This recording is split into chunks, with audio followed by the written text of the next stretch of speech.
Olá pessoal, hoje nós vamos falar um pouquinho sobre ansiedade. Ansiedade é um transtorno muito comum, né? Os estudos apontam que 30% das pessoas sofrem desse transtorno de ansiedade. Mas existe muita confusão em relação à ansiedade. Às vezes as pessoas que não sofrem, né, desse transtorno de ansiedade, quando elas conversam com alguém que sofre de ansiedade, a pessoa fala que está com ansiedade, ela fica assim, mas você está com ansiedade de quê? Por que você está com ansiedade?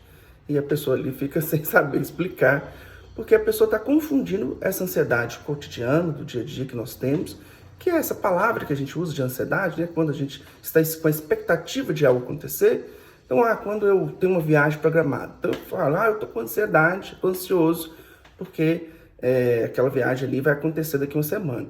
Isso, na verdade, é uma expectativa. Você está com uma expectativa e aquilo te deixa um pouco, realmente mexe um pouquinho com você, te deixa um pouco tenso, mas nada fora do comum. Ou então ansiedade para uma entrevista de emprego e tal, é algo que não vai te prejudicar tanto a sua vida, né? E aí as pessoas, quando aquela viagem acontece, ou quando passa a entrevista, você volta a ficar tranquilo, em paz, e relaxado. E aí essas pessoas que nunca tiveram ansiedade, elas não entendem quando a pessoa fala que está com ansiedade. Ela quer saber o motivo. Você vai viajar? O que vai acontecer? E elas não entendem que quando a pessoa tem um transtorno de ansiedade, essa resposta fisiológica da ansiedade, né, do transtorno de ansiedade, e todos os incômodos que ela trazem, elas não têm um motivo aparente, elas acontecem do nada, né? E é sobre isso que a gente vai tentar entender um pouquinho por que acontece isso, que as pessoas têm dificuldade de entender. Por que a pessoa está com ansiedade se não tem nada ali, aparentemente, problema nenhum acontecendo. É sobre isso que a gente vai entender um pouquinho nesse vídeo. Eu gosto de dar o exemplo, para a gente conseguir entender os mecanismos fisiológicos da ansiedade, da gente pensar num javali. Imagina só um javali lá na selva, na savana africana, né? E ele avista um leão. O que acontece? O sistema, né, nervoso, o cérebro do javali, ele tem, né, um órgão, ele tem uma parte do cérebro que nós humanos também tem, que é a amígdala. O que é essa parte do cérebro? Ela é responsável? Ela é o centro do nosso sistema emocional, né? Então, quando o javali avista aquela ameaça, a amígdala rapidamente né, percebe isso e ela libera uma substância, a adrenalina, que é uma substância, para colocar o organismo daquele javali num sistema de hipervigilância, de vigilância diante daquela ameaça. E aí todo o organismo vai se preparar para lidar com aquela ameaça, né?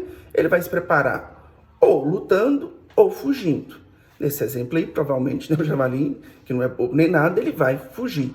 Então, para isso, o cérebro ele desencadeia toda uma cadeia de respostas para deixar o javali preparado para fugir. Então, a adrenalina ela começa a circular na corrente sanguínea, é ativada essa chave, né, de vigilância diante dessa ameaça. Com isso, o coração daquele animal, né, do javali, ele acelera, ele começa a bater mais rapidamente.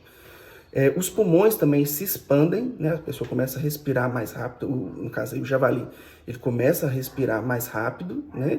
Então há um aumento de fluxo de ar ali dos pulmões, os pulmões ficam expandidos. Os vasos sanguíneos também, eles se dilatam para conseguir chegar mais oxigênio nos músculos responsáveis para a fuga, né? O sangue também, ele é direcionado, né, todo aí para esses músculos responsáveis pela fuga. O que acontece também? Os músculos do javali eles vão ficar mais tensos, né, mais rígidos, para conseguir fugir ali, correr daquela ameaça. E também acontece o seguinte, a pupila se dilata, então o javali ele vai ter a pupila dilatada para focar na ameaça, que é o leão. A visão periférica dele, né, ela é desfocada, justamente para ele focar simplesmente ali no leão, que é aquela ameaça ali imediata. E a gente vai ter alguns sistemas, né, que não são importantes naquele momento, o javali, que vão ser desligados. Então imagina só que se o javali tinha feito uma refeição e ele estava ali digerindo aquela refeição, o organismo do estômago dele estava digerindo aquela refeição. Esse comando, né, a amígdala vai mandar um comando também, o cérebro vai mandar um comando para que aquela digestão ela seja paralisada. Né, a digestão vai ser paralisada, aquele sangue que estava ali sendo responsável pela digestão, ele vai ser todo movido para os músculos, né? Ele vai ser todo direcionado para os músculos, para dar ali, ajudar o animal a conseguir fugir. Também o que acontece? os nervos responsáveis, né, pela ereção, né, pelos os músculos ali, para ereção do sistema reprodutor daquele animal também é desligado. A gente tem ali, né, os mecanismos de digestão também, como a salivação, ela também é desligada, então o animal para de salivar. Tudo isso é o organismo reagindo diante daquela ameaça, para deixar ele nesse sistema de vigilância, para ele fugir. Isso, lógico, é um sistema adaptativo que o animal tem para ele conseguir preservar a vida dele, né? Só que isso também acontece, né? Lógico, de um modo um pouco diferente, mas também acontece fisiologicamente, né? Bem parecido acontece com a gente também. Nós, seres humanos, diante de uma ameaça, a nossa amígdala também ela vai produzir adrenalina que vai mandar para a corrente sanguínea. Então imagine só, você está andando numa rua deserta à noite e você percebe que tem alguém vindo andando atrás de você, né? Você não sabe se aquela pessoa ali é uma pessoa segura, se não é, que tipo de pessoa é aquela, você está diante de uma ameaça, pode ser um ladrão, por exemplo. Então o seu cérebro ele vai rapidamente olhar e perceber aquela ameaça, ele também vai ativar esse sistema de vigilância, né?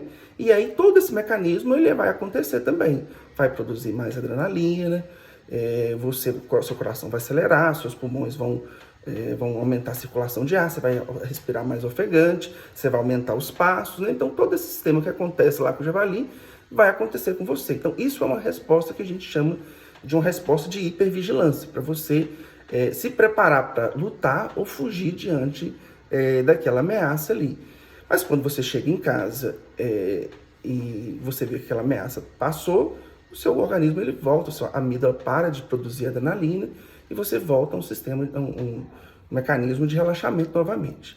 O que acontece com as pessoas que têm transtornos de ansiedade? A vida humana ela é muito complexa, então a gente não tem só essas ameaças, como lá o javali tem o leão, a ameaça de violência, e a gente tem N, né, problemas que são mais variados possíveis e complexos. Então imagina alguém que compra um apartamento em 30 anos, ele tem aquelas prestações para pagar. Aquilo é uma ameaça, se ele não conseguir pagar, ele vai perder a casa dele. Então você imagina, diante disso, a mente da pessoa, ela cria uma ameaça, né? E às vezes essas ameaças, a pessoa nem percebe isso, né? Ela nem tem consciência. Imagina uma pessoa que está passando um relacionamento, que está abusivo, por exemplo. Aquilo se torna uma ameaça, a pessoa às vezes não tem a compreensão daquilo, mas aquilo se torna uma ameaça. Ou um trabalho que está altamente estressante, você não está dando conta, aquilo se torna uma ameaça. A questão nossa como seres humanos é que N ameaças que nossa mente interpreta como ameaça, muitas delas a gente não tem como simplesmente lutar ou fugir, justamente devido à complexidade. Então, muitas vezes, diante dessas ameaças complexas, né, das contas para pagar, do estresse do dia a dia, do trânsito, do trabalho, de um relacionamento complicado, o seu cérebro ele interpreta aquilo como ameaça e começa a produzir adrenalina ali constantemente, e você começa a ficar com o seu corpo nesse sistema de hipervigilância. Só que isso gera um estresse muito grande, né? Como a gente diz, isso é um mecanismo curto. O javali lá na selva, na savana, quando ele vê o leão, ele corre, depois que passou aquele perigo, esse sistema volta normal. Volta a digestão, né? Volta ali o sistema reprodutor dele funcionar normalmente. Mas a pessoa que está passando por um problema, o ser humano que está passando por um problema cotidiano, né? Que a vida é cheia desses problemas aí, ela às vezes não dá conta e ela fica nesse sistema, né, de hipervigilância constante até que isso vira um transtorno, né, que a gente chama de transtorno de ansiedade. Então é muito parecido quando a gente vê os sintomas que a pessoa que fala que está com ansiedade tem, é parecido com esses sintomas que eu mencionei lá do javali. Né? A pessoa geralmente, por exemplo, dos transtornos de ansiedade, a gente tem vários, depois eu vou fazer um vídeo para a gente falar mais sobre cada um deles. A pessoa que tem, por exemplo, o transtorno de pânico, ela sente nessa sensação de sufocamento, falta de ar, ela começa a suar frio, ela começa a ter taquicardia, ela acha que o coração dela vai parar. Muitas vezes, né, algumas pessoas com ataque de pânico, elas acham que estão tendo um infarto, elas vão parar no pronto-socorro, né? Ela quer sair daquele lugar de onde ela está imediatamente, né? Ela sente formigamento. Então, várias sensações muito parecidas com aquelas que a gente falou lá do javali. Esse vídeo já ficou um pouco extenso, depois eu vou falar para vocês um pouquinho sobre as causas da ansiedade e sobre o tratamento também. A gente vai continuar essa conversa. Muito obrigado.